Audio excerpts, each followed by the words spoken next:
Shalom.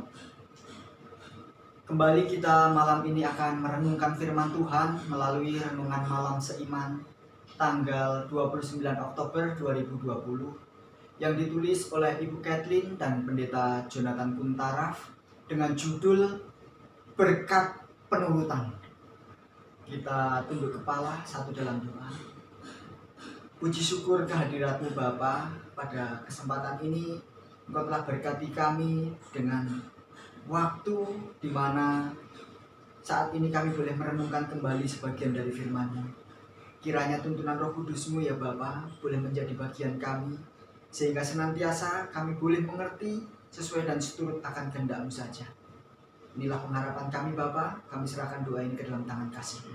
Dalam nama Tuhan Yesus kami berdoa. Amin. Kebenaran firman Tuhan pada malam hari ini yang akan kita renungkan terdapat di dalam Yosua 1 ayatnya yang ke-8.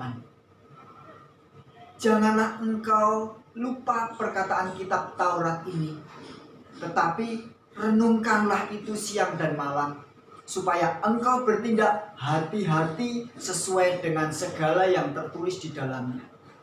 Sebab dengan demikian perjalananmu akan berhasil dan engkau akan beruntung. Penurutan kepada hukum Allah merupakan perkara yang sangat penting dalam kehidupan kekristenan. Mengapa? Sebab penurutan itu merupakan proses dalam pengembangan tabiat orang Kristen. Banyak sekali berkatnya bila seorang menurut akan hukum Tuhan itu sesuai dengan ayat yang kita dengar dan kita baca, maka kita akan dapatkan banyak sekali berkat-berkat akibat adanya penurutan akan hukum Tuhan itu. Beberapa berkat tersebut adalah sebagai berikut. Yang pertama yaitu berkat keberhasilan. Sebagaimana ayat inti di atas mengatakan bahwa janji tersebut menyebutkan dengan demikian perjalananmu akan berhasil. Dalam King James Version disebutkan kata sukses. Ini adalah satu-satunya kata sukses yang diberikan di dalam Alkitab King James Version, dan ini berhubungan dengan penurutan akan hukum Allah. Dan berkat yang kedua yaitu berkat kebahagiaan. Alkitab menyebutkan dalam Mazmur 119 ayatnya yang pertama, berbahagialah orang-orang yang hidupnya tidak bercela, yang hidupnya menurut Taurat Tuhan. Ini merupakan janji Tuhan bahwa mereka yang menurut akan hukum Tuhan akan berbahagia. Dan yang ketiga, berkatnya yaitu berkat kebijaksanaan dan akal budi, sebagaimana dalam Mazmur 119 ayat 98 dan 99 mengatakan. Begitu juga dengan berkat damai, ya. Yang keempat itu dikatakan berkat damai sebagaimana ditulis dalam Mazmur 119 ayatnya yang ke-165. Begitu juga buku Yesaya pasal 48 ayatnya yang ke-18. Yang kelima adalah berkat pembenaran, sebagaimana Ulangan 6 ayatnya 25 mencatat. Dan yang keenam yaitu berkat kemurnian dan kehidupan moral.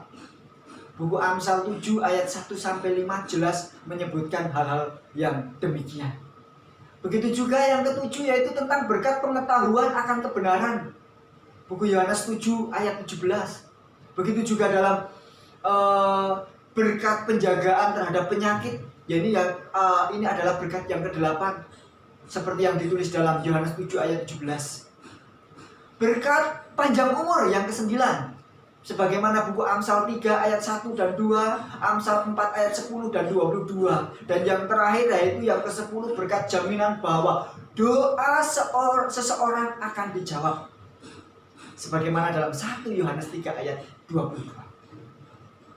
Dengan mengundang kita untuk menurut hukum Allah, Ia menjanjikan berkat yang melimpah sebagaimana dalam Imamat 26 ayatnya yang ketiga sampai 10. Begitu juga dengan Ulangan 28 ayatnya yang pertama sampai ke-12.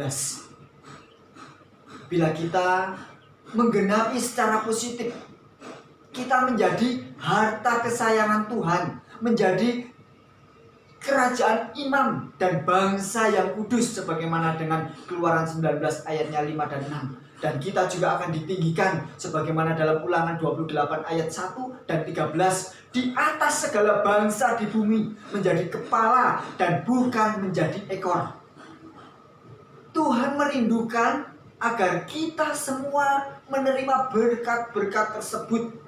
Sebab itu Ia selalu mengundang kita untuk menurut hukum Tuhan, serta memberikan kepada kita Yesus Kristus, yaitu teladan dalam penurutan tersebut.